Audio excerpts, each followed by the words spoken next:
Hello, good morning everyone. हम फिर से आ चुके हैं अपने चैप्टर नंबर 7 के साथ, जिसका आज होने वाला है पार्ट 2। इससे पहले हम क्या कंप्लीट कर चुके थे कल की क्लास में, परसों की क्लास में। इससे पहले हम कंप्लीट कर चुके थे इसका बेसिक इंट्रो सारा। ठीक है। तो हमको अभी तक पता चल गया था कि ये national economy, lifeline of national economy किसे कहते हैं अपन। और आज हम पढ़ने वाले हैं इन लाइफलाइंस के बारे में। राइट। तो आज इनको थोड़ा सा और डिटेल में पढ़ेंगे। तो आपका इंट्रोडक्शन कल हो चुका था, एक बार और देख लेते हैं। इंट्रोडक्शन ट्रांसपोर्टेशन, जिसमें हम 5 टाइप के ट्रांसपोर्टेशन पढ़ने वाले हैं। Communication, internal trade, tourism as a trade और इसकी एक्सरसाइज। आज हमारा जो मेन फोकस रहेगा, थोड़ा सा इंपॉर्टेंट टॉपिक है, डेली लाइफ में काम आने वाला टॉपिक है। अगर आप कहीं पर ट्रेवल कर रहे हैं बाई रोड या बाई रेलवे, तो आपका एक बेसिक जो अंडरस्टैंडिंग होगी वो आज की क्लास से मैं डेवलप करने की कोशिश करूंगा। ठीक है। तो फिर बहुत ही ध्यान से, बहुत ही इंटरेस्टिंग क्लास होने वाली है, तो इस पर ध्यान देंगे। चलो शुरू करते हैं। तो ये चीजें हम पढ़ चुके थे।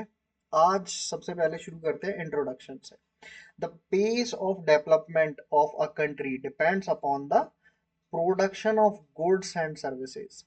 किसी भी कंट्री का डेवलपमेंट किस पे डिपेंड करता है? वहाँ जो भी गुड्स यानी कोई भी सामान जो प्रोड्यूस हो रहा है, जहाँ वहाँ पर जो सर्विसेज प्रोड्यूस हो रही है, उसके मूवमेंट पे, एक जगह से दूसरी जगह कैसे पहुंचाई जा रही है, सभी लोगों को कैसे उपलब्ध कराई जा रही है उस पर। ठीक है। Movements of goods and services can be over 3 important domains specially. देखो, किन किन 3 इंपॉर्टेंट डोमेन से मूवमेंट किया जा सकता है? लैंड, वाटर और एयर। ये 3 मेन ट्रांसपोर्ट है। इन्हीं के अंदर हम सारी चीजें पढ़ने वाले हैं। तो ये 3 मीडियम रहने वाले हैं जिनके अंदर हम किसी भी गुड्स या सर्विसेज को मूव कराते हैं एक जगह से दूसरी जगह पर। और मेजरली हम 5 ट्रांसपोर्टेशन सिस्टम के बारे में पढ़ने वाले हैं, जैसा कि हम इंट्रोडक्शन में देख कर आए हैं।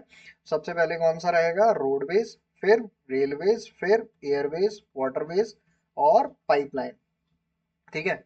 ये पांचों के बारे में बहुत डिटेल में आज हम पढ़ने की कोशिश करेंगे। आज हमारा जो स्पेसिफिक फोकस रहेगा ना, वो रोडवेज और रेलवेज पे रहने वाला है। ठीक है।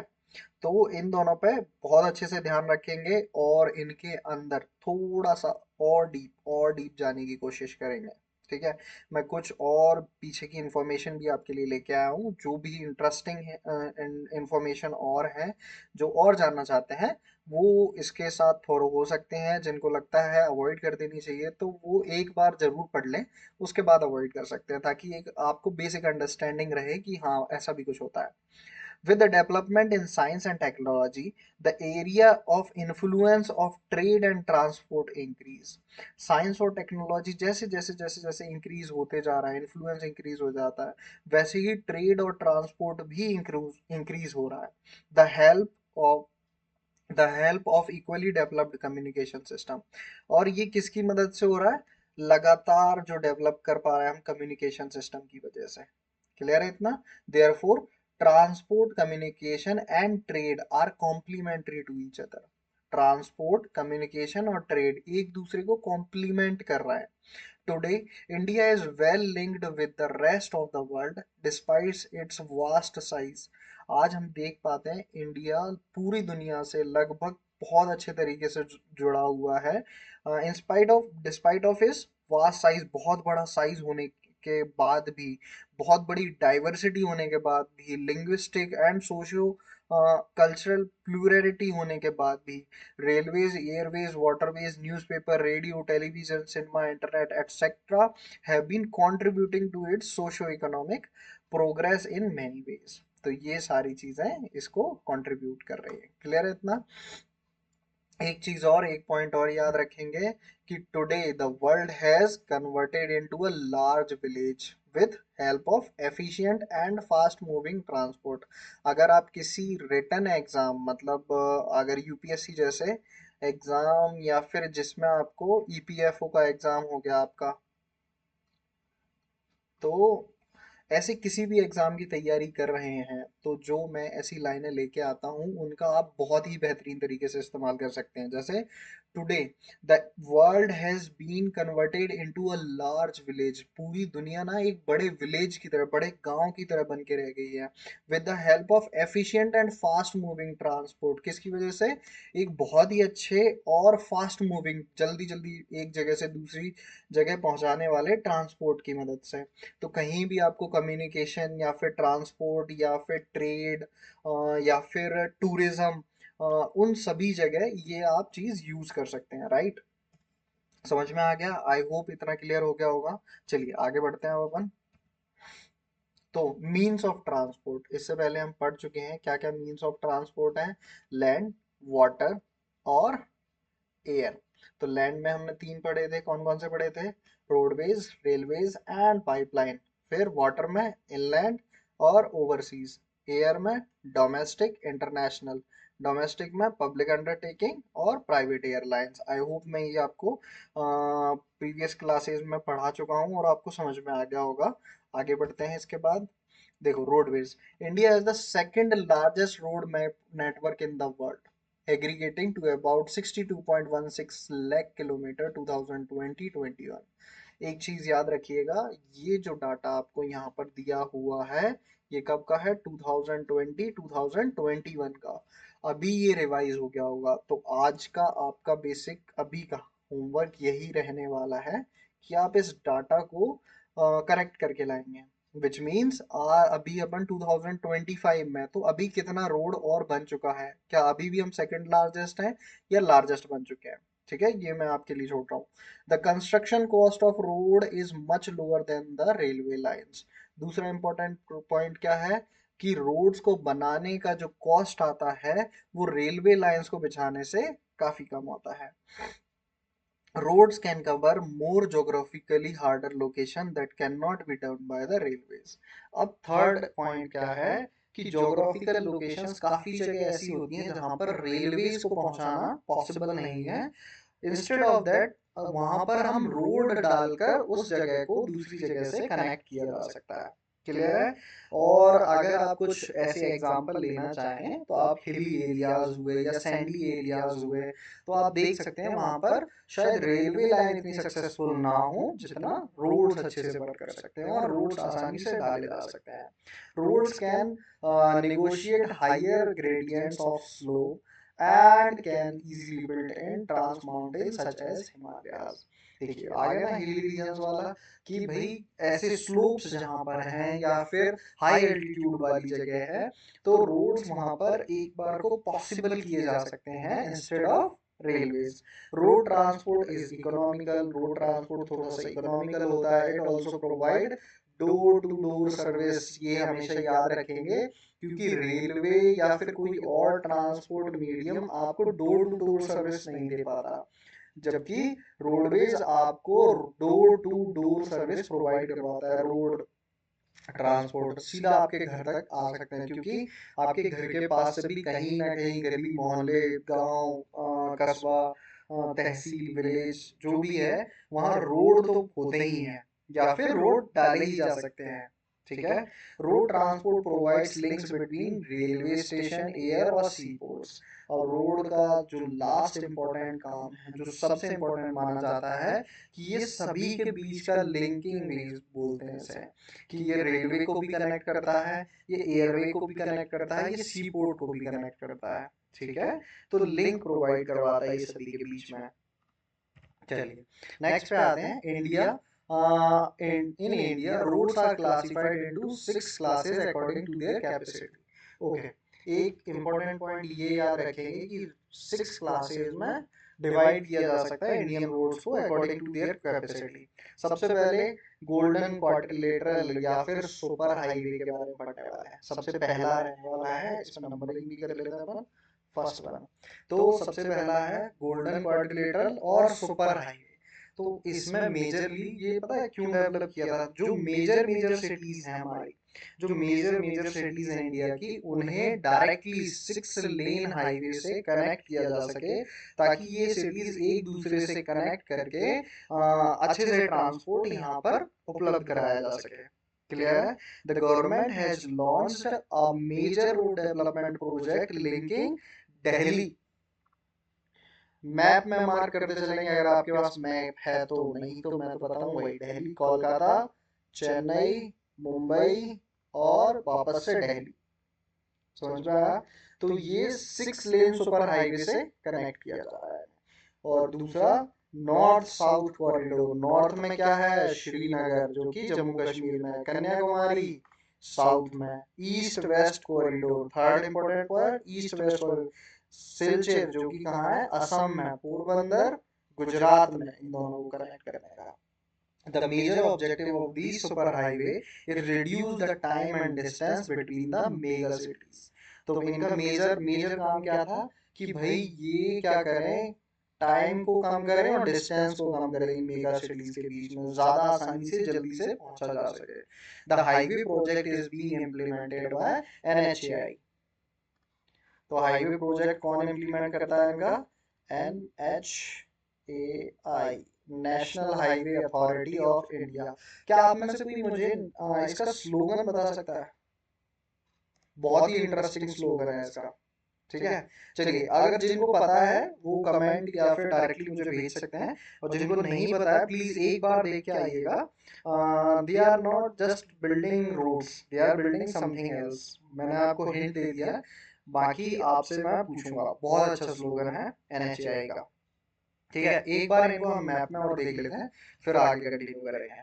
तो आई होप इसमें आपको क्लियर नहीं हो रहा होगा, तो इसके लिए मैंने नेक्स्ट मैप लगा रखा है। ओके, तो गोल्डन क्वाड्रिलेटरल देख लेते हैं। मैं जहां मार्क करते जा रहा हूँ, आपके पास मैप है तो आप उसमें मार्क करते जाइएगा, और नहीं है तो यहाँ पर देखेंगे। पहला दिल्ली, दिल्ली को कनेक्ट किससे किया? यहाँ पर मुंबई से। मुंबई को ये रहा आपका चेन्नई से, चेन्नई को ये रहा आपका कोलकाता, कोलकाता से वापस दिल्ली। तो ये आपको समझ में आया, एक पॉइंट तो ये। दूसरा नॉर्थ से साउथ, नॉर्थ श्रीनगर, श्रीनगर ये रहा जम्मू कश्मीर में, ये रहा यहाँ से कन्याकुमारी, ये रहा। और फिर वेस्ट टू ईस्ट या फिर ईस्ट टू वेस्ट बोलूं तो ईस्ट टू वेस्ट हो गया अपना आसाम सिलचर, और यहाँ पर ये रहा अपना पोरबंदर। ठीक है, ये वाला मैप ना आपकी बुक में दिया है, तो अब हम यहाँ पर मार्क कर सकते हैं, अब तो कोई दिक्कत नहीं होगी। ये रहा पोरबंदर, यहाँ पर रहा सिलचर, ये रहा आपका श्रीनगर, ये रहा आपका कन्याकुमारी, कहाँ गया? ये रहा, ये आपका चेन्नई, यहाँ पर क्या था भाई? ईस्ट में कोलकाता, ऊपर नॉर्थ में दिल्ली, अब आपका ये यहाँ पर वेस्ट मुंबई। ठीक है, आई होप सारे पॉइंट्स आपको इस पे क्लियर हो गए होंगे, समझ में आ गए होंगे। गोल्डन क्वाड्रिलेटरल 6 लेन हाईवे से जोड़ा था। ठीक है, चलिए नेक्स्ट पे आते हैं। कोई डाउट तो नहीं यहाँ पर? एक बार और रिवाइज कर लेते हैं। दिल्ली, दिल्ली से आया अपन मुंबई, मुंबई से चेन्नई, चेन्नई से कोलकाता, कोलकाता से वापस दिल्ली। 6 लेन सुपर हाईवे के थ्रू जोड़ा था। नॉर्थ साउथ कॉरिडोर बनाया एक। नॉर्थ साउथ कहाँ? श्रीनगर, श्रीनगर में कहाँ? जम्मू कश्मीर वाला रीजन। कन्याकुमारी कहाँ पर है? तमिलनाडु। ये ऊपर से नीचे जोड़ा। ईस्ट वेस्ट या फिर वेस्ट टू ईस्ट, आप जैसे कंफर्टेबल हो वैसे। तो सिलचर कहाँ पर है? असम में, ईस्ट वाला पोर्शन। वेस्ट में पोरबंदर जो कि कहाँ है? गुजरात में। इसको 6 लेन हाईवेज के, सुपर हाईवेज के थ्रू जोड़ा, ताकि टाइम और डिस्टेंस मेगा सिटीज के बीच में काफी कम किया जा सके। और इन्हें बनाता कौन है? एनएचएआई। एनएचएआई क्या है? National highway authority of India. इसका स्लोगन मैंने आपसे पूछा, they are not just building road, they are building something. Something की जगह आप देख के आएंगे भाई क्या बनाते हैं ये। ठीक है, चलिए नेशनल हाईवे पे आ जाते हैं। National highway, national highway link extreme parts of the country. याद रखेंगे, नेशनल हाईवे क्या है? लिंक करते हैं extreme part of the country, country के एक्सट्रीम पार्ट्स को कनेक्ट करते हैं। These are primary road system. ये क्या है? प्राइमरी रोड सिस्टम होते हैं। A number of national highway runs north to south, east to west direction. बहुत सारे नेशनल हाईवेज हैं, आपने देखा होगा NH-27, या फिर आपके आसपास वाले NH देखिएगा। नेशनल हाईवेज कौन कौन से लगते हैं आपकी सिटी के आसपास, वो नेशनल हाईवेज देखिएगा। ठीक है, तो ये ये क्या करते हैं? नंबर ऑफ नेशनल हाईवेज, यानी बहुत सारे नेशनल हाईवेज हमें देखने को मिल जाते हैं। क्लियर है इतना? और ये आपका अब से एटलीस्ट अब से आपका ये काम है कि अगर आप ट्रेवल कर रहे हैं तो उस रोड के बारे में आपको पता होना चाहिए। आप गोल्डन क्वाड्रिलेटरल वाले रोड पर ट्रेवल कर रहे हैं, नॉर्थ टू ईस्ट जो रोड जाती है उस पर ट्रेवल कर रहे हैं, या ईस्ट टू वेस्ट जा रही है उस रोड पर ट्रेवल कर रहे हैं। जिस रोड पर ट्रेवल कर रहे हैं, क्या वो एक नेशनल हाईवे है, क्या वो एक नेशनल हाईवे है या स्टेट हाईवे है। ठीक है, ये बेसिक बेसिक चीजें याद रखेंगे। स्टेट हाईवे क्या होता है? Road links state capital, state capital को किससे?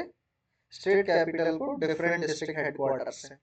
तो उसे हम क्या बोल देते हैं? State highway. क्लियर है इतना?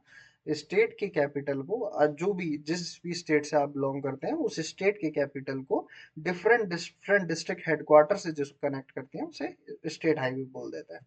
ठीक है, आई होप कर इतना क्लियर हो गया। चलिए फिर आते हैं डिस्ट्रिक्ट रोड। डिस्ट्रिक्ट रोड क्या होती है? सिंपल, जैसे अपन ने नेशनल हाईवे पढ़ा, स्टेट हाईवे पढ़ा, उसी के बेसिस पे हम डिस्ट्रिक्ट रोड पढ़ने वाले हैं। These roads connect district headquarter. District headquarter को किससे? Other places of the district, district के अदर प्लेसेस से। अब यहाँ पर आपका काम क्या है? जिस भी डिस्ट्रिक्ट में आप रहते हैं देखिएगा वहां से इंपॉर्टेंट इंपॉर्टेंट प्लेसेस पर ये डिस्ट्रिक्ट रोड कनेक्ट करती हैं या नहीं करती हैं। क्लियर है? फिर आते हैं अदर रोड्स पे। Rural roads which link rural areas, rural road which link rural areas and villages with town are classified under this category. Rural roads जो कि रूरल एरियाज को या गांव को किसी टाउन से कनेक्ट करती हैं, वे रोड इन अदर रोड्स की कैटेगरी में आती हैं। जैसे दीज रोड रिसीव्स स्पेसिफिक एम्प्टस अंडर द प्रधानमंत्री ग्राम सड़क योजना। आपको पता होगा प्रधानमंत्री ग्रामीण सड़क योजना के अंदर गांव की सड़कों को पक्का करके उसे शहरों से जोड़ा जा रहा था। ठीक है, क्लियर है इतना? प्रधानमंत्री ग्राम सड़क योजना। Under this scheme special provisions are made so that every village in the country is linked to a major town in the city in the country by an all season motorable road। तो इस scheme के अंदर क्या किया गया था कि हर एक कोशिश की गई थी कि हर एक गांव को एक मेजर कस्बे से, टाउन से जोड़ा जाए, ताकि हर एक सीजन में एक मोटरेबल रोड उनके पास उपलब्ध हो।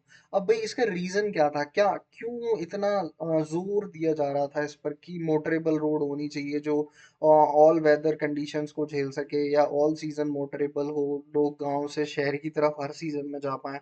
तो आप देखेंगे इसका सेकंड पर्सपेक्टिव भी कि अगर ऐसी रोड्स हम गांव से शहरों को कनेक्ट करने वाली बनाते हैं तो जितने भी हमारे पास फार्मर्स हैं उनका जितना भी एग्रीकल्चर प्रोडक्शन है वो डायरेक्टली वहाँ की मंडीज जो कि वहाँ के टाउन में या फिर आसपास के शहर में उपलब्ध होगी वहाँ तक पहुँचा सकते हैं। वो कभी भी अपना सामान हॉस्पिटल या फिर बेसिक नेसेसिटी के लिए अगर किसी सिटी पर डिपेंडेंट है तो वो एनी टाइम एक्सेस कर सकते हैं उसको। क्लियर है इतना? समझ में आ रहा है? फिर आते हैं one of my favourite and important, border road पर।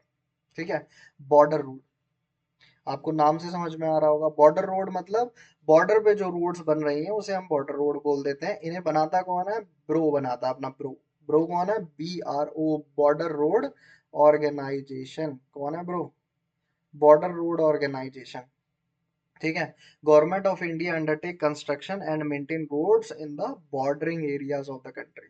तो बॉर्डरिंग जो हमारे देश का बॉर्डर एरिया है, ये आप देख पा रहे होंगे, ये वाला रीजन हो गया या फिर ये वाला रीजन हो गया जो बॉर्डर कनेक्ट कर रहा है। तो ये बॉर्डर एरियाज पर जो रोड्स बन रही हैं वो अपना ब्रो बना रहा है, बॉर्डर रोड ऑर्गेनाइजेशन। एक चीज और याद रखिएगा कि इसकी स्टेब्लिशमेंट हुई थी 1960 में। कब इस्टेब्लिश हुआ था? 1960 में हुआ था, for the development of road of strategic importance. याद रखिएगा, स्ट्रेटेजिक इम्पोर्टेंट मतलब स्ट्रेटेजिकली इम्पोर्टेंट होती हैं ये रोड है in the northern and north eastern border, northern और नॉर्थ ईस्टर्न बॉर्डर पे। ठीक है। these road have improved accessibility in the area of difficult terrain and helped in the economic development of these areas। तो इन roads की मदद से क्या हुआ, एक्सेसिबल हो पाए, डिफिकल्ट टेरेन्स में हम पहुंच पाए और उस जगह का इकोनॉमिक डेवलपमेंट भी किया है। क्लियर है। इसके बारे में एक और इम्पोर्टेंट चीज के बारे में बात करेंगे, इससे पहले हम करेंगे एक बार रिवीजन। तो गोल्डन क्वाड्रिलेटरल सुपर हाईवेज के बारे में पढ़ा हमने। सबसे पहले हमने जाना 6 क्लासेस में डिवाइड किया हमने सारे रोड्स को इनकी कैपेसिटी के अनुसार। सबसे पहले golden quadrilateral, second national highway, third state highway, fourth आपका डिस्ट्रिक्ट हाईवे, फिफ्थ आपका अदर रोड्स, सिक्स्थ आपका बॉर्डर रोड। ठीक है। तो फर्स्ट गोल्डन क्वाड्रिलेटरल के बारे में पढ़ा, जिन्हें सुपर हाईवेज भी बोलते हैं अपन। और ये कनेक्ट करती हैं किसको, दिल्ली, दिल्ली से मुंबई, मुंबई से चेन्नई, चेन्नई से कोलकाता, कोलकाता से वापस दिल्ली, 6 लेन सुपर हाईवेज के थ्रू। ठीक है। और इसमें नॉर्थ साउथ कॉरिडोर भी है, लिंकेज भी है, जैसे कि श्रीनगर से कहाँ तक, कन्याकुमारी तक, जो कि तमिलनाडु में प्रेजेंट है। ईस्ट वेस्ट कॉरिडोर भी है, सिलचर असम से लेकर कहाँ तक, पोरबंदर गुजरात तक। क्लियर है इतना। कौन बनाता है, एनएचएआई बनाता है। फिर आते हैं नेशनल हाईवेज पर, इंपॉर्टेंट रोड होती हैं, एक्सट्रीम पार्ट्स को कनेक्ट करती हैं। और काफ़ी सारी हमारे पास NH highway north to south या ईस्ट टू वेस्ट सारे अवेलेबल हैं। स्टेट हाईवे क्या होते हैं, स्टेट कैपिटल को अदर इंपॉर्टेंट डिस्ट्रिक्ट से कनेक्ट करते हैं, उन्हें स्टेट हाईवे बोलते हैं। और डिस्ट्रिक्ट रोड क्या होती हैं, डिस्ट्रिक्ट हेडक्वार्टर से अदर इंपॉर्टेंट प्लेसेस को जो कनेक्ट करती हैं उसे डिस्ट्रिक्ट रोड बोलते हैं। अदर रोड्स क्या होती हैं, अदर रोड्स वे रोड्स होती हैं जो किसी रूरल एरिया को, विलेज को किसी टाउन से या फिर ऐसी जगह से जोड़ती हैं, उसे हम अदर रोड्स में कैटेगराइज करते हैं। जिसके अंदर एक स्कीम भी चली थी जिसमें स्पेशली इसको फंड किया जा रहा था, प्रधानमंत्री ग्राम सड़क योजना, जिसमें गांव की सड़कों को शहरों से जोड़ा जा रहा था। फिर आते हैं बॉर्डर रोड्स पर। बॉर्डर रोड्स कौन बनाता है, ब्रो बनाता है, बॉर्डर रोड ऑर्गेनाइजेशन। इसकी स्टेब्लिशमेंट हुई थी 1960 में। ठीक है। और ये कौन सी, नॉर्थ और नॉर्थ ईस्टर्न रोड्स में स्पेशली बनाने में फोकस करता है। और इसको क्या बोलते हैं, स्ट्रेटेजिकल इम्पोर्टेंस भी मिलता है कि भाई ये स्ट्रेटेजिकल इम्पोर्टेंट रोड को बनाता है। क्यों, क्योंकि बॉर्डर एरिया में जितनी भी रोड्स बनती हैं वो स्ट्रेटेजिकली इम्पोर्टेंट होती हैं हमारे लिए। क्लियर है इतना। अब रोड्स को क्लासिफाई भी किया जा सकता है उनके मटेरियल के बेसिस पे। जैसे दो दो तरीके से क्लास, या तो वो मेटेलिक रोड हो सकती है, अनमेटल रोड हो सकती है। मेटल रोड या फिर अनमेटल रोड। मेटल रोड कौन सी होती है, जो कि सीमेंट, कंक्रीट या फिर बिटमन कोयल से मिलकर बनी होती है, जो ऑल वेदर रोड होती है, उसे हम मेटेलिक रोड बोल देते हैं, मेटल रोड बोल देते हैं। और अनमेटल, जो कि शायद रेनी सीजन में बह जाए, कच्ची रोड को हम अनमेटल रोड बोलते हैं। क्लियर है इतना, समझ में आ गया। हम्म। अब कुछ इंफॉर्मेशन, कुछ इंटरेस्टिंग इंफॉर्मेशन, इसको आप चाहो तो याद रख सकते हो, नहीं तो एक बेसिक सुन के भी आगे बढ़ सकते हो तो याद रहेगा आपको। तो ब्रो के बारे में हमने अभी थोड़ी देर पहले बात की थी। ब्रो कौन है अपना, बॉर्डर रोड ऑर्गेनाइजेशन, 1960 में स्टैब्लिश हुआ था, याद है सभी को। ठीक है। स्ट्रेटेजिक रोड बनाता है, इंपॉर्टेंस, स्ट्रेटेजिक इंपॉर्टेंस वाली रोड बनाता है, यानी बॉर्डर एरियाज वाली रोड बनाता है। तो the world longest highest tunnel, जिसे हम अटल टनल बोलते हैं, world longest highest tunnel, Atal tunnel, जिसकी लेंथ कितनी है, 9.202 kilometre, has been build by BRO, अपना बॉर्डर रोड ऑर्गेनाइजेशन में बना है। that this tunnel connects Manali to Lahaul Spiti valley, Manali को लाहौल स्पीति वैली से कनेक्ट करता है पूरे साल भर। लेकिन जब ये नहीं बनी थी ना, तो 6 महीने के लिए ये रास्ता बंद हो जाता था। ठीक है। 6 मंथ्स के लिए बंद हो जाता। Earlier valley was cut off, okay, next point में लिखा ही है। Earlier the valley was cut off for about the 6 month each year owing to heavy snowfall, बहुत ज्यादा स्नोफॉल होने की वजह से ये लगभग 6 महीने के लिए बंद हो जाता था। The tunnel is built with ultra modern specific specification in the Pir Panjal range of Himalayas at an altitude of 3000 meter from the main sea level। ठीक है। अब इसमें इतना पढ़ लिया कि पीर पंजाल रेंज में बनी है हिमालयाज के। आई होप आपको पीर पंजाल रेंज पता होगा। नहीं पता है तो जब हम हिमालयाज वाला टॉपिक कर रहे होंगे तब मैं आपको ये सारी रेंजेस बहुत डिटेल में बहुत अच्छे से पढ़ाने वाला हूँ। तो इसमें बेसिकली अगर आप कुछ याद रखना चाहते हैं तो अटल टनल याद रखिएगा, किसने बनाई है? अपने ब्रो ने बनाई है, बॉर्डर रोड ऑर्गेनाइजेशन में बनाई है। कितनी लंबी है? 9.02 किलोमीटर। मोटा मोटा अगर 9 किलोमीटर भी याद रखेंगे तो चलेगा। ठीक है। किस किस को कनेक्ट करती है? मनाली को लाहौल स्पीति से कनेक्ट करती है। ठीक है। और फिर किस रेंज में है? तो याद रखिएगा पीर पंजाल रेंज। पीर पंजाल रेंज किसका पार्ट है? हिमालयास का पार्ट है। ठीक है।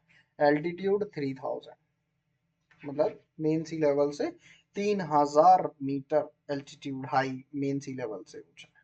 क्लियर है इतना? तो बेसिक इंफॉर्मेशन है, याद रखेंगे। चलिए, रेलवेज पे आने से पहले एक क्विक रिवीजन, उसके बाद आपको पता है मैं ऐसे नहीं छोड़ता। तो 6 पार्ट में डिवाइड किया था हमने।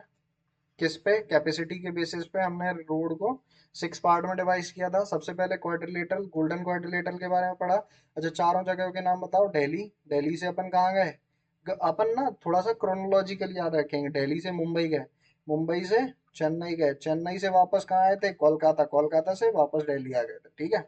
चलिए, अब ईस्ट टू वेस्ट, तो इस पॉइंट पे वेस्ट है, इस पॉइंट पे ईस्ट है। मैप के अकॉर्डिंग देखेंगे। वेस्ट में कहाँ था? पोरबंदर, पोरबंदर कहाँ है? गुजरात में। ईस्ट में, ईस्ट में क्या था? सिलचर, सिलचर कहाँ है? असम में। अच्छा, नॉर्थ और साउथ देख लेते हैं। नॉर्थ में क्या था? श्रीनगर, श्रीनगर कहाँ है? J&K, जम्मू कश्मीर में। और साउथ में कन्याकुमारी, कन्याकुमारी कहाँ है भाई? तमिलनाडु में। सारे पॉइंट्स याद हो गए? कोई दिक्कत? 6 लेन हाईवे से जोड़ा। क्यों? टाइम और डिस्टेंस कम हो पाए। अच्छा, एक लास्ट लास्ट लास्ट लास्ट, इन्हें बनाता कौन है? NHAI। NHAI क्या है? National highway authority of India. अच्छा, मैंने आपसे स्लोगन पूछा है, they just not building road, they are building something, वो आपको बताना है।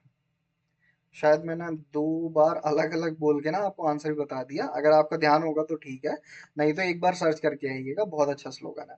National highway, national highway extreme parts को कनेक्ट करते हैं। प्राइमरी रोड सिस्टम है। North south east west direction में आप चारों तरफ अपने नेशनल हाईवे देख सकते हैं। ठीक है। स्टेट हाईवे स्टेट कैपिटल को डिस्ट्रिक्ट हेडक्वार्टर से कनेक्ट करते हैं। डिस्ट्रिक्ट रोड क्या होती है? डिस्ट्रिक्ट हेडक्वार्टर को अदर प्लेसेस से कनेक्ट करती हैं। Other roads rural area village को टाउन से या क्लासिफाइड अंडर कैटेगरी से कनेक्ट करती हैं। ठीक है। जिसमें हमने प्रधानमंत्री ग्रामीण सड़क योजना के बारे में पढ़ा, इंपॉर्टेंट क्यों है वो जाना। फिर अपन ने बॉर्डर रोड के बारे में पढ़ा, कौन बनाता है? ब्रो बनाता है। और इसके बारे में हमने जाना कि स्टैब्लिश कब हुआ था? 1960 में। स्ट्रेटेजिकली इंपॉर्टेंट रोड्स को बनाता है ये, क्योंकि जो बॉर्डर एरियाज के रोड्स हैं वो स्ट्रेटेजिकली बहुत इंपॉर्टेंट होते हैं। क्योंकि जब भी हमें मूवमेंट करना होता है बॉर्डर पर, तो यही रोड्स हमारे फाइनली काम आते हैं। ठीक है। फिर हमने रोड को भी क्लासिफाई किया on the basis of their material, जो उनमें यूज हो रहा है। मेटल्ड और अनमेटल्ड रोड। मेटल रोड कौन सी होती है? सीमेंट, कंक्रीट या फिर कोल जिनमें यूज होता है, जो ऑल वेदर रोड्स होती हैं उन्हें मेटल रोड बोलते हैं। अनमेटल्ड जो कच्ची रोड होती हैं, जो कि अगर बारिश हुई तो गड्ढे बढ़ जाएंगे या बह जाएगी वो रोड। मैप में भी देखा हमने ये सारी चीजें। फिर कुछ इंफॉर्मेशन जानी बॉर्डर रोड ऑर्गेनाइजेशन के बारे में।